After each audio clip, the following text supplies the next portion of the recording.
on YouTube before we know it.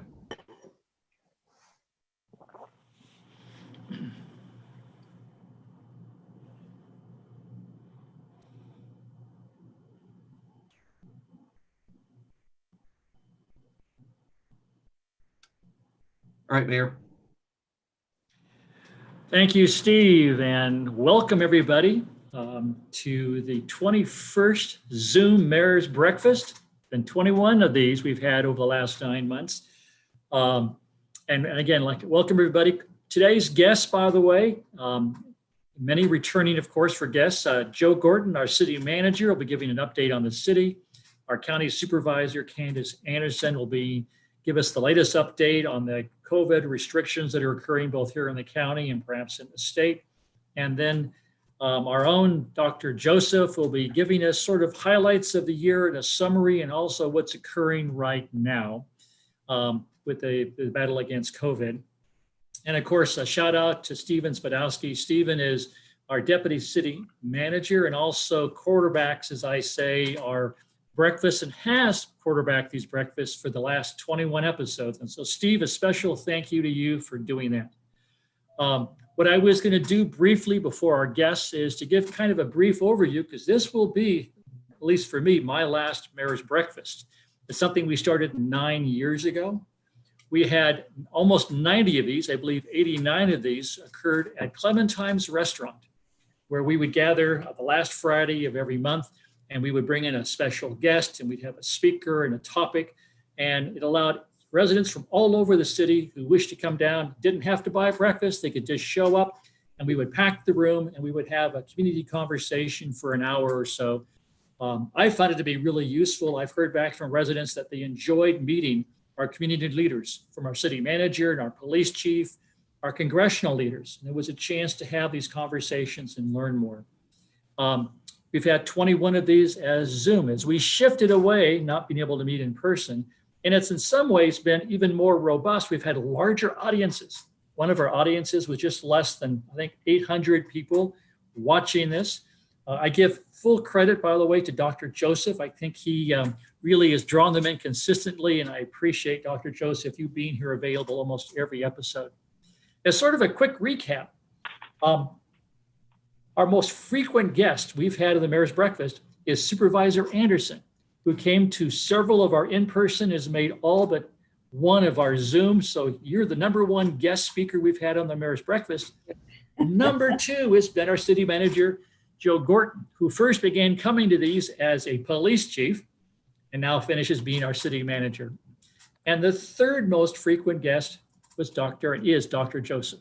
And so thank you to each of you, because being on this last broadcast is really special to me. I had a couple of notes I want to talk briefly. We've had everybody from State Senator Glazier. We had Congressman Swalwell 3 times. We've had our superintendent of schools. We've had a chance of different community leaders. We really focused, although, the last 9 months on COVID and health, and focused as to what it meant to our schools, to our hospitals, our supply chains, and how it's impacting us. And I hope it's been really useful. I know it's been useful for us as community leaders to hear from those who are involved in this and to get a good sense of what's going on. And there's also somebody who I want to thank and do a big thank you to, and that is Gary Alpert. And Gary is on the screen here. Gary has organized each of our Mayor's Breakfasts for these last 9 years. He has written all of the constant contact broadcast to everybody. Gary, I want to thank you. You are, I think, one of the most influential citizen leaders we have in San Ramon. Gary is on the Planning Commission. He is the chair of the Education Foundation. I'm not quite sure of his leadership role with the Arts Foundation, but I think it may be pretty significant. And he's also been a valuable advisor to me for those last 10 years. And Gary, I wanted to publicly thank you for your efforts, especially with the Mayor's Breakfast. And you deserve to be both recognized and thanked for your participation to allow this thing to work for the last 9 years. Gary, thank you. Well, thank you, Bill. And I wanted to say a few words, not be too redundant to what you said, but I did want to say a few words, and along with Rick Marks and Ken Mintz, we had the pleasure of helping you plan these starting back shortly after you were elected in 2012. And the last Friday of every month for almost 10 years, we would meet at Clementine's, which, as you can all see, is the picture behind me. Clementine's restaurant. I am not there right now. I will say that I am not eating inside a restaurant today. This is just a picture, and Zoom can let you do that. We would all join at 7:30, and we could always expect a couple of things whenever we would join a breakfast. First of all, Bill, you would always start promptly at 7:30 a.m. That was very important to you.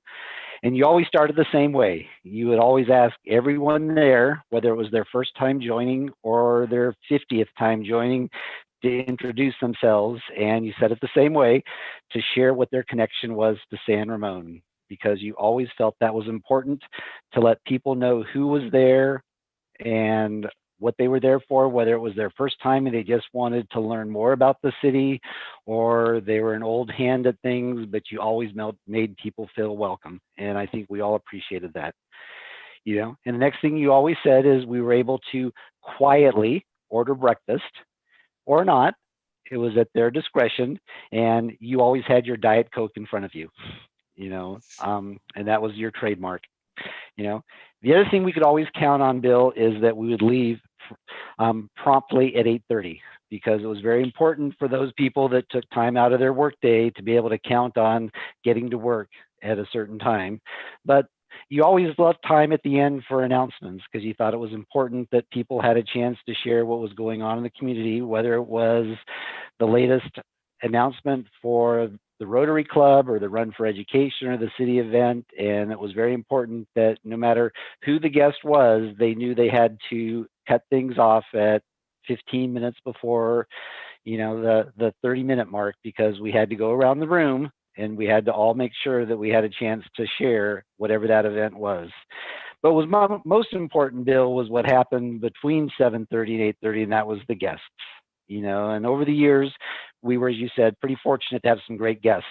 I'd like to share some of my view of the comments. Before the pandemic stopped our breakfasts, as you said, we had an awful lot of great guests, and you didn't mention, we filled the room behind us almost every single week, and I think we counted at most maybe 60 or 70 guests on sometimes, and but we rarely had beneath 20, so it's just a sign of how important people came to appreciate those breakfasts each and every month.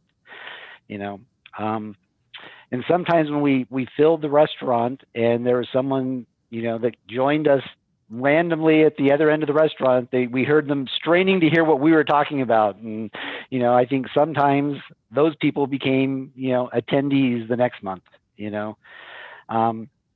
And sometimes it was hard to hear, and what did we always hear you say? Use your outdoor voice so that we could hear the person speaking. We had some great guests. We had 35 different human guests and actually one dog. Officer Senna with her human officer, Officer Medina, and I have to say that Senna was way more popular than the human officer. Sorry to say, but Senna was by far the most popular guest we had. We've had a lot of elected officials, Congressman Swalwell several times, Senator Glazer, Assembly Member Baker, Bauer Kahn, and of course, Supervisor Anderson. When water was the topic on everyone's mind, you brought East Bay Mud and Dublin Services District to the meeting as an update. Who could forget when we were talking about fires and emergency preparedness, you had CERT, FEMA, and our fire chief was there to tell us what we need to do to keep safe. And over the years, I think every single department head joined us multiple times to give us updates on what was going on in the city of San Ramon. But Bill, that wasn't all. You probably had over half of your meetings dedicated to just listening and gathering feedback from the residents, and that was typically around goal setting time, budget setting time, and, we can count on every February when you got back from Washington, D.C. to tell us what you worked on when you were back there. So it was always really important for you to always listen and gather feedback. And I think that's a testament to who you were as the mayor and who you are as just a great person and a great leader. But in March of this year, we had to rethink the in-person breakfasts. So as you recall, on March 27th, we had a breakfast scheduled and we had to cancel it. And so we didn't cancel it for long. So on April 3rd, we started our virtual breakfasts. So working with Stephen and the rest of the city staff, we started up the virtual format and we didn't look back. So 22 breakfasts later, counting today, you brought important topics on COVID-19, state and county health orders, shopping, recreation, safety, and school updates. As you mentioned, City Manager Joe Gorton, Assistant City Manager Steven Spadowski, Candace Anderson, and of course, Dr. Patrick Joseph became your regular guests. But believe it or not, you actually had 40 different guests over these last 22 meetings showing up. So it was just a virtual parade of influential and important guests these last 8 months. And so that brings us today, and on behalf of that small team of Rick Marks, Ken Mintz, and myself, we're very happy to be able to plan these breakfasts each and every month. And we want to thank you for that. And most importantly, on behalf of all the residents of San Ramon, thank you for doing this and thank you for everything. So thank you for letting me have a chance to say a few words on behalf of all of us. Thank you, Bill.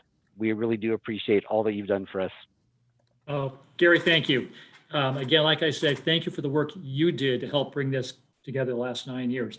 And I'm going to transition because time is important. I like to keep those deadlines that we talked about. I like to now introduce Joe Gorton to give an update. By the way, Gary, stay on if you want to. You've earned the right to stay on our broadcast. Okay. Joe, update on the city. Thank you, Mr. Mayor, and good morning.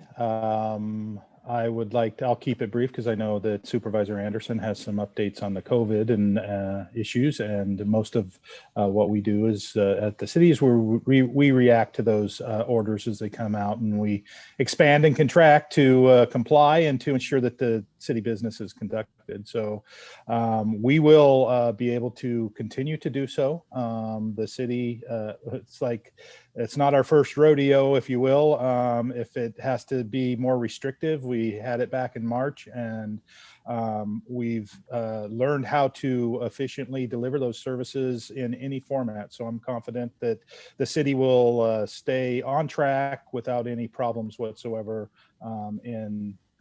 during these more restrictive times.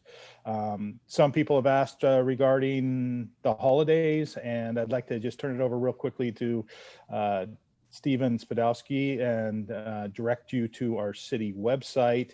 Our Parks and Community Services team has been amazing in many different ways, but if you'll have a look, here's some of the things we can do in a more restricted atmosphere. Steven? Sure, thank you. And the link to this webpage is on our is on the homepage of the city website, and it's also on the COVID page that we used to go over every mayor's breakfast, all the tabs. So we have our holiday happenings webpage, and it shows some of the activities that you can do this year. First, we have a holiday tree showcase over at the rotunda over at City Hall, where we have several trees that are decorated. Even if the rotunda is not open, you could still walk around the outside and see all the trees. Then we have a link where kids can set up a Zoom with Santa. We also have a link for letters to Santa. There's a holiday home decorating contest that's going on right now.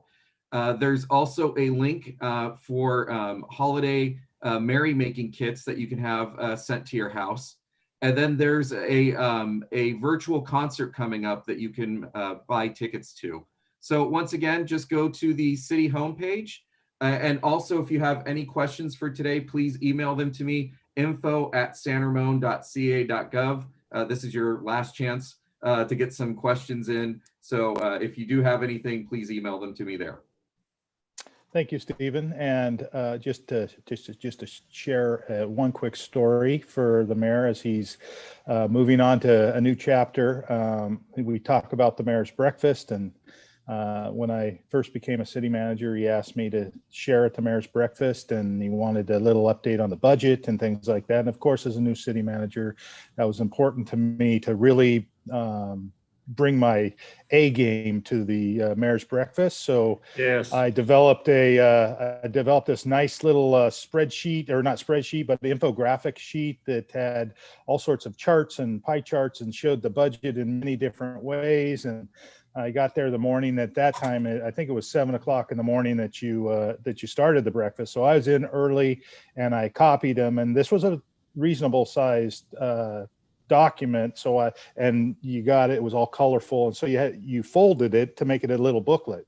So I did it all myself, right? Because I wanted to impress everybody. And at 6:45 in the morning, I printed them all out for the mayor's breakfast, and didn't realize that you have to have a certain setting on the copy machine in order for them to fold appropriately. So if you folded them, they'd be upside down, sideways and stuff. And so I ended up having to take my brilliant masterpiece worth of work as a one big giant, 24 by 24 sheet, and hand them out in these full sheets. And the mayor was very gracious. I mean, it still had the information on it, but not exactly the delivery I was hoping to have early on in my city manager career.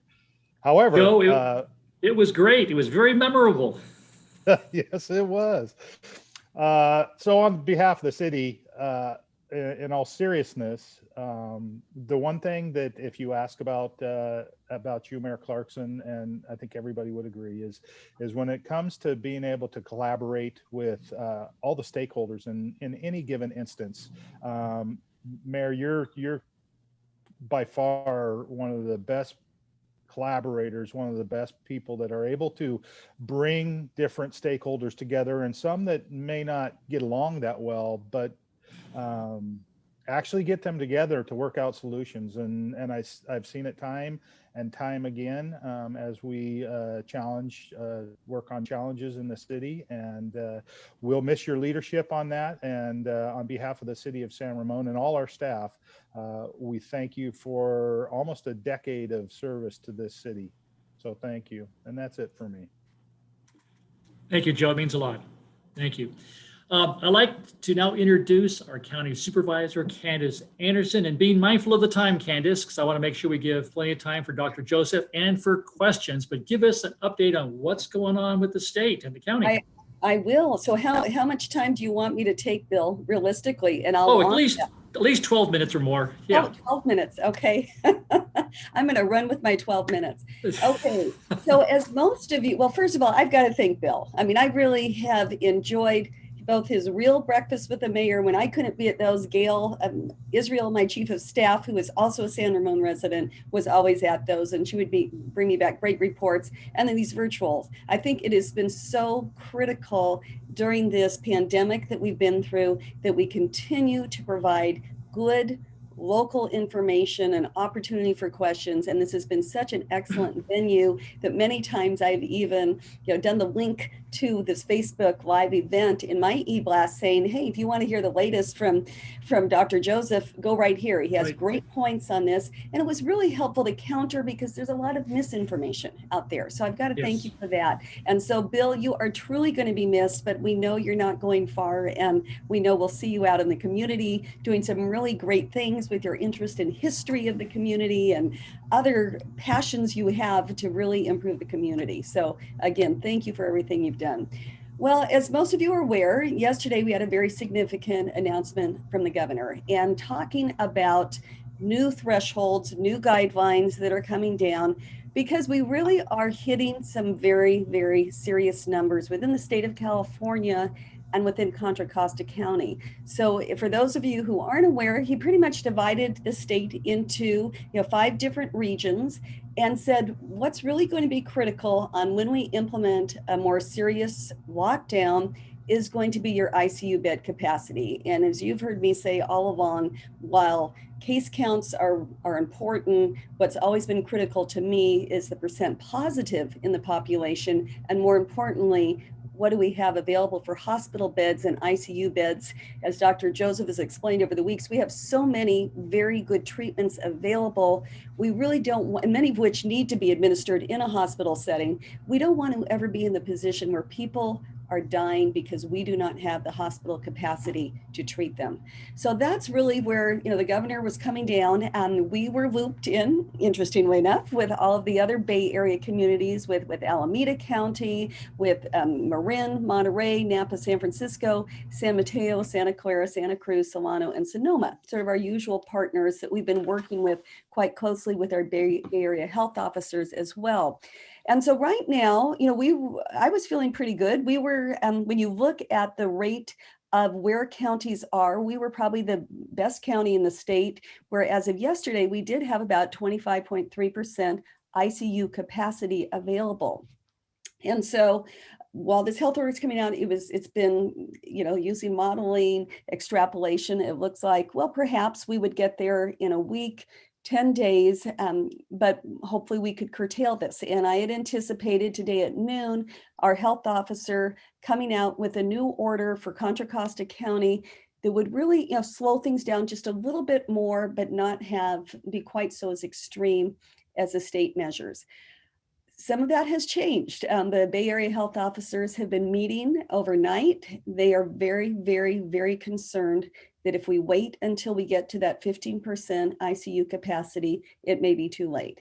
And so at noon, there will be a press conference. They are working out the details. I was told that I could hint, but not necessarily say exactly what is going on. But I think looking at the state guidelines is probably something to start looking at that could potentially be implemented starting Monday throughout the entire Bay Area. And this is a hard pill to swallow, no pun intended, when we're in a pandemic, because these restrictions are very, very extreme. They're not offered lightly by the Bay Area health officers. There are things that are going to be very disruptive to all of us as we enter into this important holiday season, whether it's Hanukkah, whether it's Christmas, whether it's Kwanzaa, whether it's just a great time to get together. So I'm going to go through some of the restrictions on the state guidelines, because those are the ones that will likely be impacting us the soonest.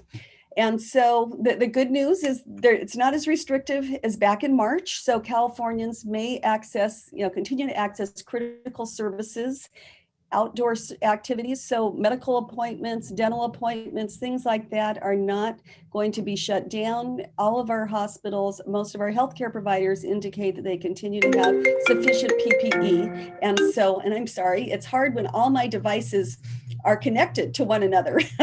So that's my computer ringing. I apologize. And if I turn off the volume, I can't hear you.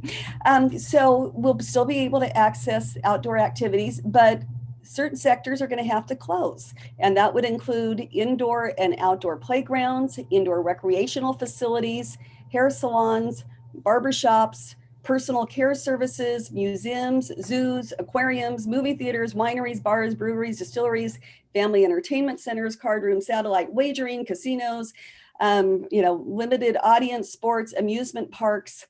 Those are all going to be impacted if, in fact, the Bay Area health officers at noon announced that we are moving into the state guidelines starting Monday.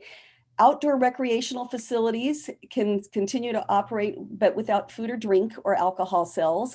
Outdoor campgrounds are going to be prohibited. Retail, it's not being closed down altogether. And that was a big deal for all of us when we were looking at what we were calling winners and losers through this. But they will be limited to 20% capacity with entrance metering, no eating and drinking in stores. Special hours would need to be instituted for seniors and others with chronic health conditions.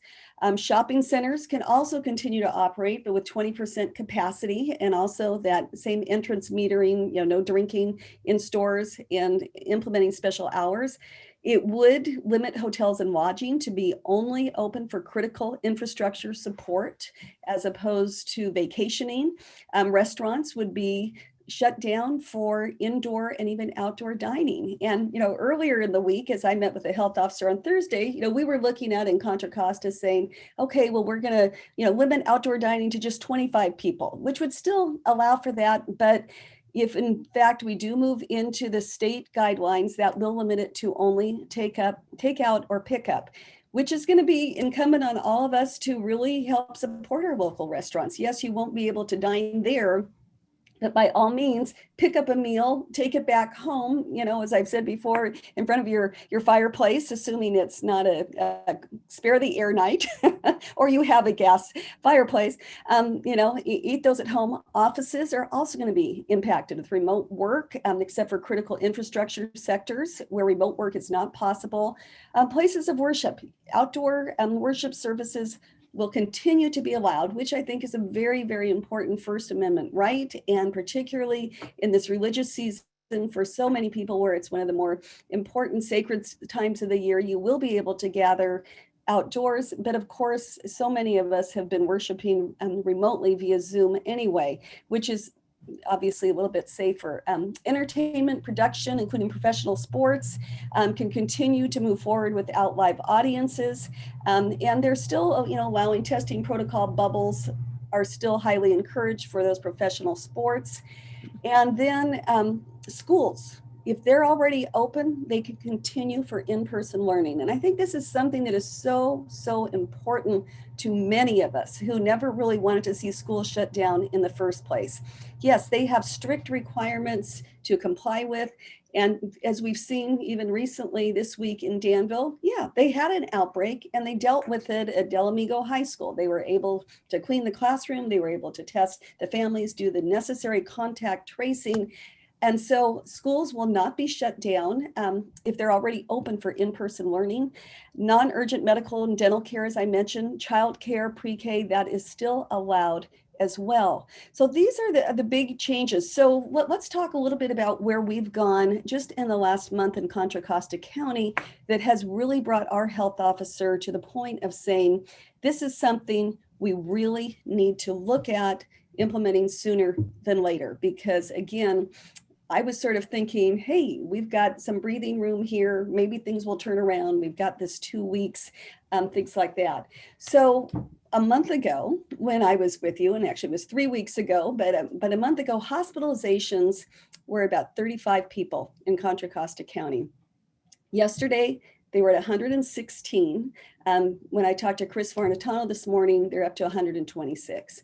Dramatic, tripling, almost quadrupling of hospitals. And we're still not really even seeing the effect of Thanksgiving, where you had people, you know, despite requests not to gather, people were gathering. So that's very, very concerning. Percent positive, the other number that I'm always telling you I think is so important, we have jumped to 6.2% overall countywide, and the equity portion, which is where we're talking about disadvantaged communities, it's up to 10% right now. Month ago, we were below 3% and below 6% when we were talking about those two communities. And then we have seen, of course, large jump in cases per 100,000. You know, we were back at, right now we're about 18 cases per 100,000. We're adjusting it down to 16 cases per 100,000 because we are doing so much more testing. But a month ago, it was half of that. It was 8.2 that was adjusted for 7.2 per 100,000. And again, you know, more testing, you're going to see a lot more happening, just more cases. But what is so disconcerting is just the increase. So San Ramon, you know, the last 14 days, you've seen 147 new cases. And so that's a pretty significant amount moving forward. Danville's doing a little bit worse than you. They've had 149 new cases. And so theirs comes out to 340 cases per 100,000 in 2 weeks. Yours is 177 cases per 100,000. Now, of course, not all of those individuals who come down with it end up in the hospital. They're not necessarily symptomatic, but nevertheless, what that is showing is it is spreading still at a much higher pace in our very own community. And that is what has our health officers so very, very concerned. Alamo has seen, you know, 47 cases in the last 2 weeks. That comes to 319 cases per 100,000. And so they're up there with Danville, not quite as rampant as Danville. You're doing a little bit better.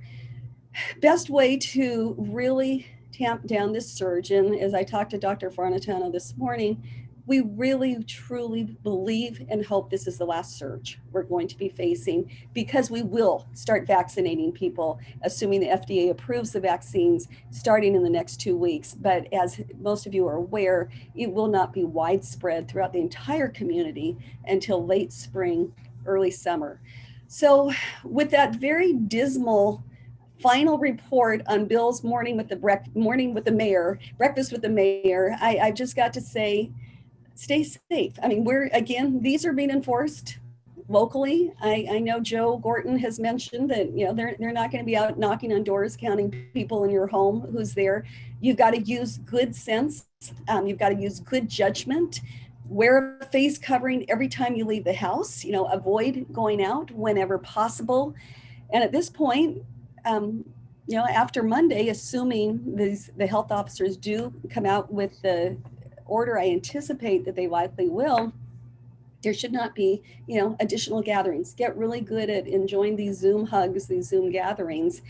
There is, of course, still the stay-at-home curfew because we're still in the purple tier. So you should not be out between 10 and 5 a.m. unless there's an essential activity.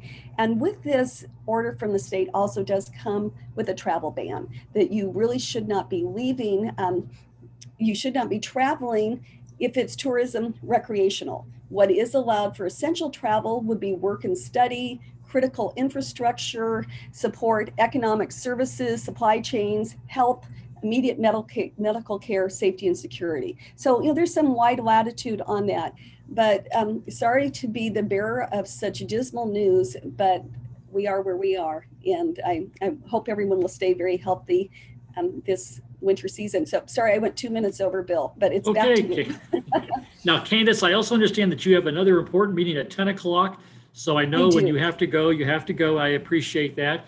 But hopefully we'll have some questions for you and for Dr. Joseph and perhaps even for Joe after.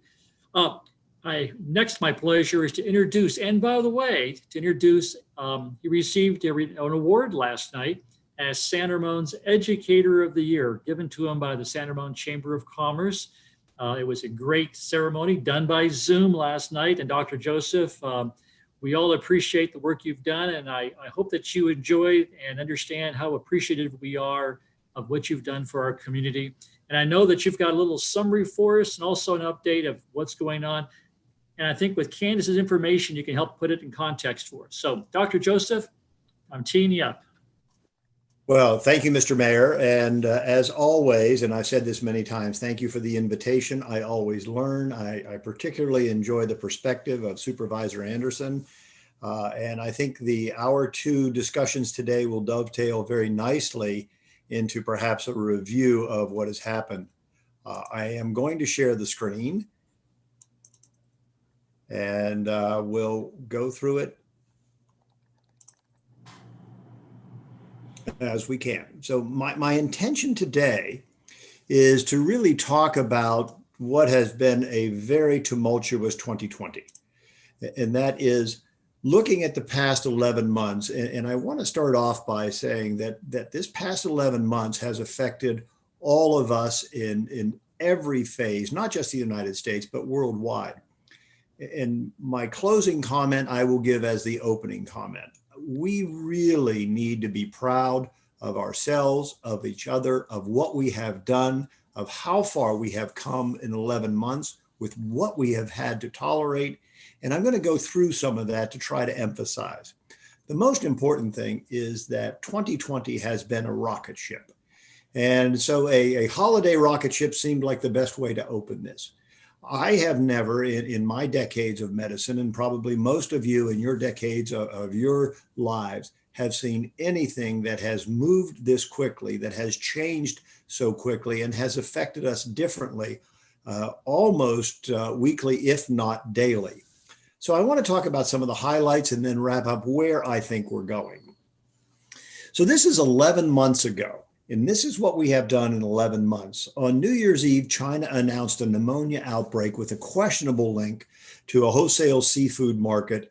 And that seafood market also sold live animals and bats. And there has always been a question as to the source of this virus. And I will just tell you that it remains questionable.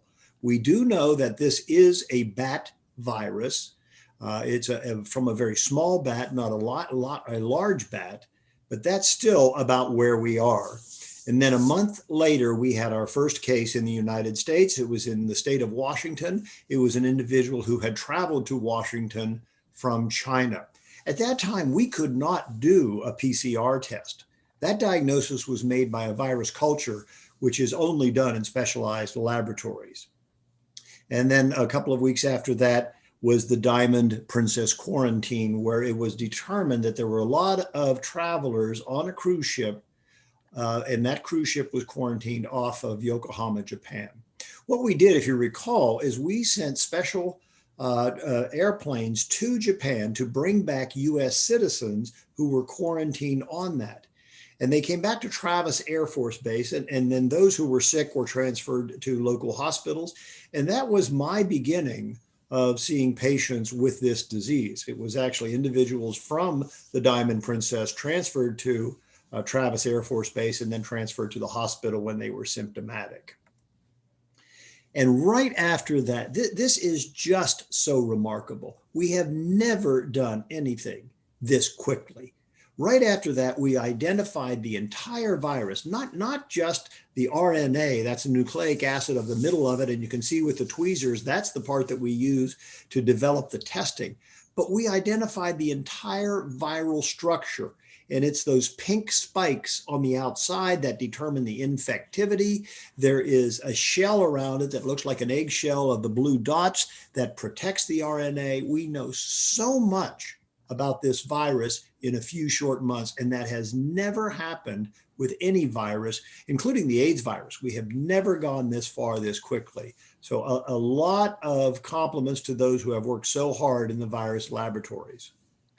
Shortly after that, we had our first PCR test authorized in the United States. Now, we were not the first in the world. And the reason there was a delay is because there was questions about the reliability of the World Health Organization PCR test, as well as the China PCR test. And ours was completely different. And we know in retrospect there were problems with it, but I can guarantee you it is all but perfected. Only uncommonly do we see problems, and usually that's with storage or transportation. Then it came home. We had another Princess cruise ship that was quarantined off of San Francisco, trying to decide what to do with it. And if you recall, that ship was brought into the port of Oakland with a great deal of public effort to quarantine and protect those people who may have been infected or exposed. And then the most controversial thing that has occurred, which sometimes gets a little too much press, is when the CDC said it is not necessary to wear masks or face coverings. Now, I want to stop there and say, this was the science at the time. And one axiom I learned long ago is that good science is self-correcting. And throughout this entire 11 months, many times we have made statements based on the knowledge that we have at the time, which is exactly what the public health officer is going to do today. You make a recommendation based on the knowledge at the time, and then if more information becomes available, then you alter that. It's not a criticism. That is the evolution of good science. And it was 1 month later that the CDC changed and said wearing masks is indeed protective. And then since then, we've talked about masks many times on this breakfast and the value of it. Our first stay-at-home order for Contra Costa County was in March, and that was 9 months ago. And the term flatten the curve became commonplace. And what it means is it doesn't prevent infections, it delays infections. The goal was that if we had so many people getting sick at one time, we could not accommodate them in our healthcare services. Much of what you saw in New York, when New York could not flatten the curve and they had individuals in hallways, makeshift hospitals, there were not enough ventilators. The goal was to slow down the spread, and then we could accommodate people at a better rate. And then there was the hydroxychloroquine. And I put this up for a reason because there is some confusion about this. The FDA in the United States has invoked an opportunity to do an emergency authorization as opposed to approval. And I want to talk about that because an emergency authorization means that the FDA says the risks outweigh the benefits. That's all. Therefore, in the time of a public emergency or a pandemic, it permits the use of a drug like hydroxychloroquine and many others. Approval is different. Approval is probably what you are used to prior to this pandemic. If you're taking a drug for cholesterol, or you're taking a drug for high blood pressure, or you're taking a blood for muscle pain, those are approved. And that means that the FDA has deemed them to be both safe and effective. That's not an emergency. So there isn't a difference between an authorization and approval. And so far, we only have one drug that has reached both, and that's remdesivir. I mentioned that a month after saying that face coverings were not recommended, they are now recommended and continuing to be even more so as we get more good science. Remdesivir was the first drug that first got emergency authorization, but subsequently has been approved. And then things changed. The curve was flattening. Although we had this county closure, the stay-at-home order or the shelter in place, if you will, it worked. And then there was the announcement of the slow reopening, and brilliantly done in phases, followed shortly by something that all of us have to understand. That is COVID fatigue. I had it, you had it, we all had it. Remember, in January, this thing was supposed to be over by June. We all got together, we all did what we were told. There was tremendous compliance and cooperation, but it didn't go away. We were still seeing problems. And I think COVID fatigue is completely understandable. And what happened when the compliance with masking, with social distancing, with not having public gatherings, when the compliance relaxed, well, then the cases increased. And we had to unwind the reopening or start to invoke closures. This is human nature. This is not a criticism. I was in the crowd that said this is going to be temporary and we fully expect this to be under control by May, June. And indeed, it was not. And then the last are the highlights. We started to see in July the first of the promising results of early vaccine trials. And again, let me compliment everyone. We all deserve to applaud all of those in the United States who have worked on this. This was a disease that was first seen on New Year's Eve. And 7 months later, in 7 months, we're looking not only at the development of a vaccine, but promising results of a vaccine. Never in the world has anything moved this quickly. So this is another compliment to all of us in the United States as well as worldwide. And then there was the event of the Rose Garden. And I will tell you, this confused me. I was one of those people that said that coronavirus, COVID-19, is an indoor disease. Outdoor is safe. And I had to take pause as I'm watching the news and I'm looking at all of these individuals sitting outside. And then there clearly was a super spreader event. And like I said, good science is self-correcting, and I was prepared to self-correct with many of the things that I have said, that outdoor versus indoor is a huge difference. Until I was informed that both before and after the Rose Garden event, there were indoor meetings and a lot of hugging and cocktails and close conversations. And again, it appears that it was the indoor meetings of that announcement ceremony that was the result of the super spreader, not those sitting in the lawn of the Rose Garden. October 12th was important because we got the first reinfection confirmed. I've said this on this meeting. It is outrageously rare. Don't worry about it. It's somewhere in the neighborhood of 1 in 12 million.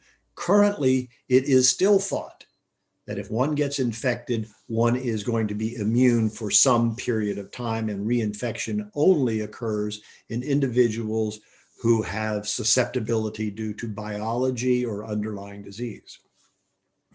And then those 4 lines are the most important thing for the future.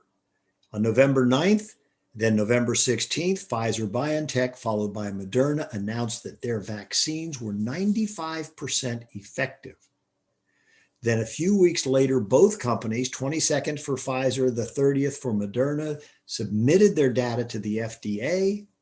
December 1st, and you may recall this from the news just 3 days ago, the UK authorized the Pfizer vaccine to be given to the public. And the date for us is December 10. So December 10 is the day that our FDA will meet and decide whether to grant emergency authorization or approval to the vaccines. So that's going to be a very, very important day. And I just want to warn you, if they look at the information and say it doesn't look good, they will not authorize it. The FDA will not compromise. But if they do authorize or approve this drug or the vaccines, that means that a lot of very brilliant people have looked at it. And I can give you a little bit of inside information. They have been looking at the data from the vaccines since late July, early August, and it looks very, very good. So I am optimistic that on December 10th, we are going to get a nice announcement about the availability of a vaccine. So much so that we are preparing in California, in our county, nationwide for distribution of the vaccine. So this is another thing that has happened in 2020. We have some new language that is completely different from what it was a year ago. A corona had a completely different meaning than what it does now. PCR were 3 letters that most people a year ago couldn't spell. They meant nothing to anybody, and now it is common knowledge that that is the gold standard for testing. Zoom was something that came out of a hot rod, and quarantine was something you did to your kids when they were acting up. Face coverings were Halloween. Social distancing is what you did from relatives you didn't like. And herd immunity was something that no one had ever heard of. Again, the stay-at-home order was for those who misbehaved, and flattening the curve was probably something that was limited to a cosmetic surgeon. So all of these are new language. They are common language. They are everywhere. And it kind of exemplifies how profound and how widespread this particular pandemic has come. Now, I want to talk a little bit about activity.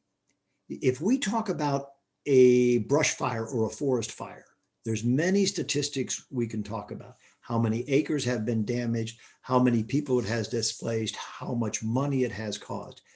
But the decisions that we make are based on activity, not on any other statistic.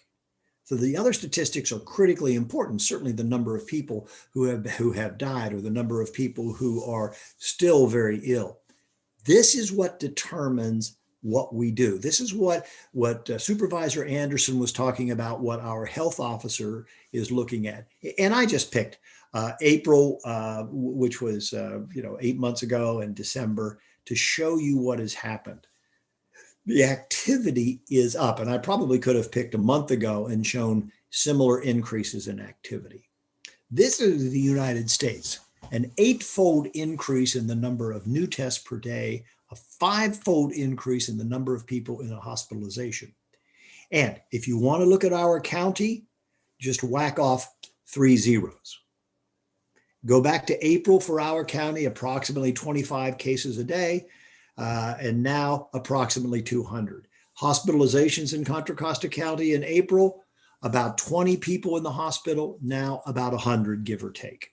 So it's this activity that is determining what we are going to have to do for the next few weeks. But as you can see in the upper left-hand corner, there is a light at the end of the tunnel. And that's what I want to emphasize now. We have major game changers coming soon, coming so quickly that I really want to encourage everyone to listen to what the health officers are saying. This is something that is much different from what we talked about in March of this year. We have 3 proven opportunities to change this pandemic. Vaccines look absolutely fantastic. I talked last time about the messenger RNA vaccine. These are inexpensive, easy to prepare. We'll have hundreds of millions of doses that can be prepared within the next few months. The rapid testing. Imagine this. Imagine if you want to have a bunch of family over for a gathering in your house, and that all they need to do is to spit in a cup and drop in a little piece of litmus paper and see if it turns blue or red. And that will determine if they are infectious. That is coming. Do the same in school, do the same in workplaces. On their way in, a 5-minute test, you can identify who may be contagious and who is not. And lastly, the big game changes are drug therapy. There are now 5 drugs that clearly change the course of event. And one of them is pills. So we are really getting better with over 100 different drugs in clinical trials right now, all of them being very, very important. And so I just want to congratulate everybody for a tough year. I understand COVID fatigue. We got through it. Try not to get it now, because with these game changers, we really think that what we have to do now to flatten the curve, to save lives, not to overwhelm our hospitalizations, not to overwhelm our critical caregivers. This will be something that is going to change very soon. And my last slide is a bit of a tongue-in-cheek slide, that those of you who didn't go to college what I did may remember something known as MD 2020, also known as Mad Dog 2020. This was made by Mogan David. It was a fruit-flavored wine that was very common on college campuses. And I certainly don't remember anything about it except the next day on how bad I felt. But I got through it. I survived 2020 once. I can do it again. So can you. So congratulations to everyone. Be proud of yourselves. Be proud of our country. Be proud of all of us for what we have had to do over the last 11 months. There is a light at the end of the tunnel. Mr. Mayor, thank you for all of the invitations to join you. It has indeed been a pleasure over the past many months. I've learned something every time and had a privilege to offer something. Dr. Joseph, thank you so much. One comment, you must have gone to a much nicer college than I did, because I don't remember having that good of booze on campus than MD 2020. Steve, we usually have some questions. And so I look to you, and for those who may want to send a question in real quick, info@sanramon.ca.gov. Steve, questions from the audience? Sure, and I'll start. I'll front load questions for Supervisor Anderson because I know she needs to leave. We do have a question about where can we find a chart with the death rate for COVID-19 in California and for Contra Costa County? Do we have that up on the county's website? We do have it up on the county's website. What we're finding early on, we were able to upload death data. It seemed a little bit quicker. Now there's a lag, just the time it takes to process the death certificates. So usually we're lagging about 2 weeks behind. But yes, the death data is definitely on the county's website. As you go down on the first, or it's really the second page where you're getting the majority of the data. I think the reality is we're not seeing as rapid deaths because we have had such great treatments come out. But nevertheless, many of those treatments still need to take place in a hospital setting. And that's the concern that our medical professionals have of overwhelming our hospitals and having our entire state overwhelmed.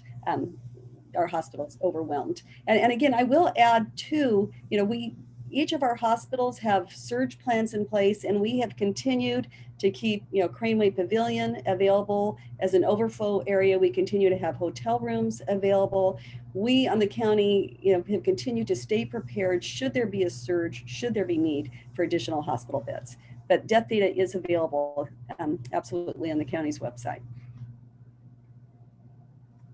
All right, great. The next question is about the distribution of the vaccine. For example, somebody who works as a CNA in a nursing home, is there any current plans for who's getting it first? And is that going through the county? Do they rely on their employer, or will that be coming through some other method? The county had to submit a very detailed plan with regard to the vaccine to the state, and that is also available to view. And so, yes, one of the preliminary groups besides the healthcare providers is those who are in congregate care facilities, like a nursing home, and other congregate care facilities, even like a jail, other places like that. But there's a whole priority. And in fact, our health officer has an ethics panel that is still sort of creating each of the tier of who gets it first based upon the greatest need. And once you get through those, critical, first the frontline workers who have the greatest risk for exposure, healthcare workers, elderly people in congregate care facilities, then you're going to get, to the next tiers of older people, people over the age of 65. But there's also the CDC guidelines, and I can certainly defer to Dr. Joseph too, where they've come up with guidelines of priorities, but the county is very much aware of that. We have a whole, we already have in place how the vaccine is going to be rolled out to various healthcare providers and those who are already, lined up. Again, we're not taking this lightly. When the vaccine becomes available, we are pushing it out as quickly as we can. All right, the next question, what's the status of testing in Contra Costa County? What's the current turnaround time?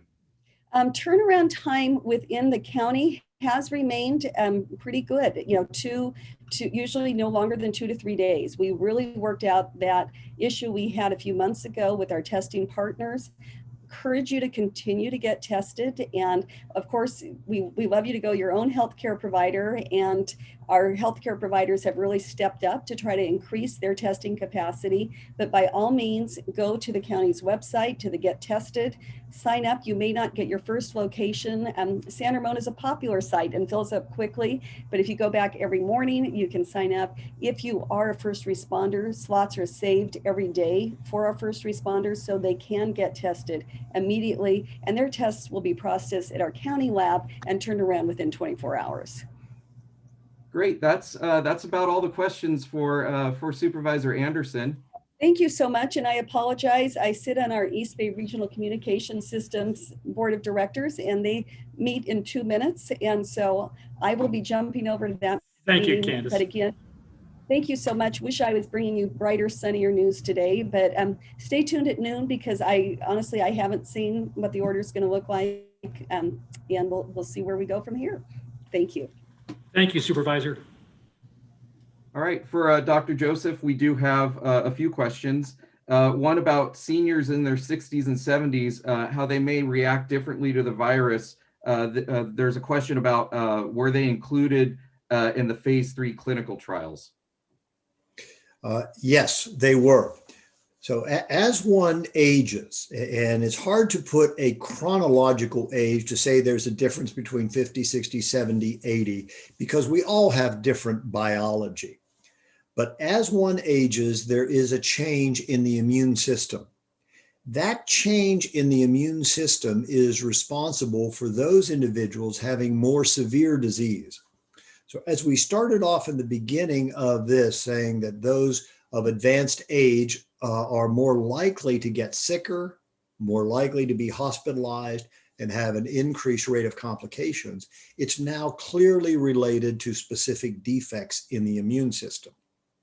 So that explains that. However, they seem to respond very well to vaccines, and individuals of all ages were included in some of the vaccine trials.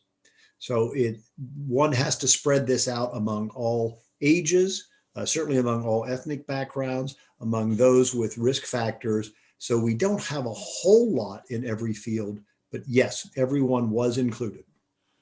And then a follow-up question, how can we be sure that the vaccine will not have long-term side effects?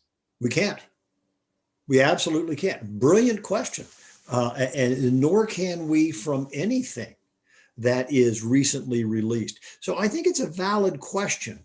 We have certainly have less than 6 months information on anyone who has received two doses of vaccine.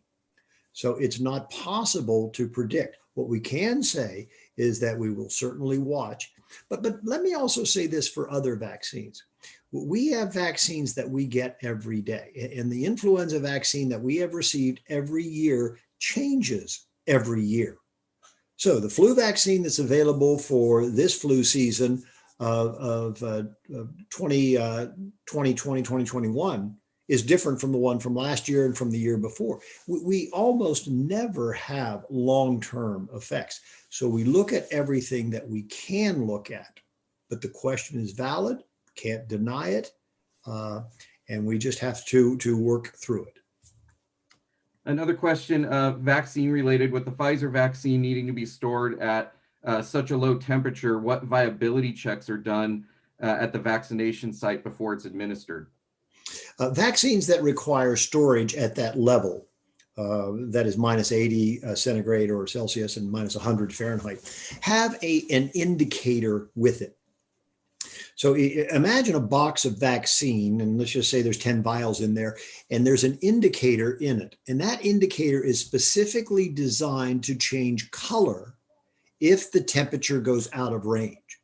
So when I order vaccines in my office, they arrive, the first thing we do is look at the indicator to see if the indicator turns from blue to red, that means at some point prior to delivery, there was a breach in the necessary temperature. Now, the Pfizer vaccine the Pfizer-BioNTech vaccine needs to be maintained at minus 100 degrees Fahrenheit or minus 80 Celsius. Then after it is allowed to come to freezer temperature, it's good for 5 days. That's not mixed. So if it's still in the lyophilized vial, it's good for 5 days. And then after it's mixed, it's good for a few hours. So there's very well defined duration criteria by temperature. Great, and we have a couple questions, and this is the final question. It's they're all related to, is the vaccine good, only good for preventing COVID, or does it help with patients who currently have COVID? Or if you had COVID, should you still get the vaccine? Well, let's take them then as separately. The vaccine is designed only to prevent disease. The vaccine, different from some other immunizations, the vaccine is not part of the therapy of those with proven disease. So the goal is to prevent. Currently, there is not enough known about those who have had proven COVID. And I think I've mentioned this before. Those who have had COVID are managed identically to those who have not. That is, they still have to wear face covering, practice social distancing, avoid gatherings. Even though there's a lot of evidence that they may be immune, it's not conclusive. And then to finish your third question, yes, those who have had proven COVID are candidates for the vaccine. Great, thank you. Mayor, we do have one final question, and that's for you. Somebody did write in and ask, what are your plans for the future? To enjoy my grandchildren who live across the street and spend time with them. I've put a lot of time into public activities, and I'm looking forward to being a little more selfish with my time. But having said that, I'm not going to be going away. I am, especially with my dear friends, Rick Marks, Gary Alpert, Ken Mintz, and many others. I'm looking forward to other opportunities, ways to get involved. But short term, I'm going to enjoy the grandkids some more. The only drawback, Dr. Joseph, is our favorite activity is to go out on long walks and taking them places. And I really can't do that as much. especially outside of, can't go to the city and things. So I'm looking forward to when those opportunities open up. But this is sort of a segue, and I think you may have answered the question. Once you're vaccinated, it sounds as if the protocols around social distancing and masks will still apply to you. And when do we hit a threshold where the vaccinations become prevalent enough in the community where that doesn't occur anymore? Within 6 months. So the vaccine trials, and I didn't want to get into too much of the numbers, but as most know, when one does a phase 3 trial, you have tens of thousands of people in the vaccine group and tens of thousands of people in the placebo group. And the reason the numbers look so good and the reason the optimism is so high is that in the vaccine group, there were 7 cases of COVID disease. In the placebo group, there were 162, implying that the vaccine is tremendously protective. Once the vaccine becomes available worldwide, and I'll just reflect on what we've talked about in the past, human experimentation is permitted in many countries, but not the United States. So there are many volunteers in other countries who will take the vaccine and then expose themselves intentionally to the virus in a closed room, in a phone booth type room. And if that proves effective, then we have reached the point that our target is proven immunity and then backing off.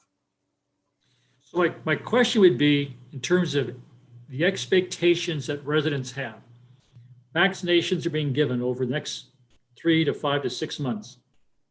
Half of the people get vaccinations. Will they still be continued to wear masks and social distance even after vaccinations? And when can people expect the vaccination percentage to be high enough where those behaviors don't have to occur? Well, it's 2 questions, Mr. Mayor. If one proves that the vaccine provides immunity, then protective measures are not necessary. An individual is immune. If the vaccine does not have proven immunity yet, and it's a statistical number, not an immunological number, then the recommendations will continue. I would look for something between March and June. Great. That's very helpful. Helping people manage their expectations is important. You've talked about the fatigue and when can people begin to, I hate to use the word relax, but if they get a shot, will there be cards they carry saying, I've got my vaccination, I don't have to do this, I can go shopping, I can go to a restaurant, or are we going to not do that for a period of time? It is definitely being discussed. I must tell you, I've never seen this before, except traveling to certain countries where one has to show proof of yellow fever. Yes. Where you can't get into a country because they don't want you carrying yellow fever.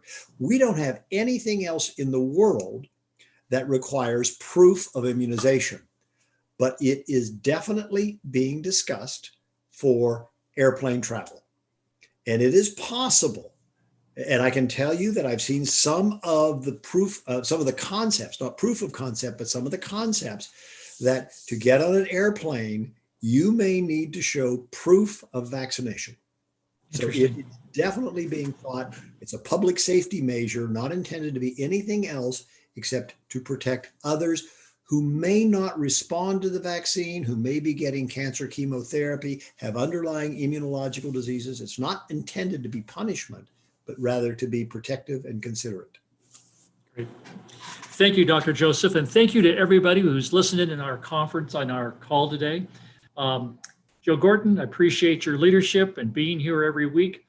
Steve Spadowski, again, you were just a yeoman in terms of getting this program set up and coordinated, and thank you so much. Gary Alpert, and of course to Rick Marks and to Ken Mintz.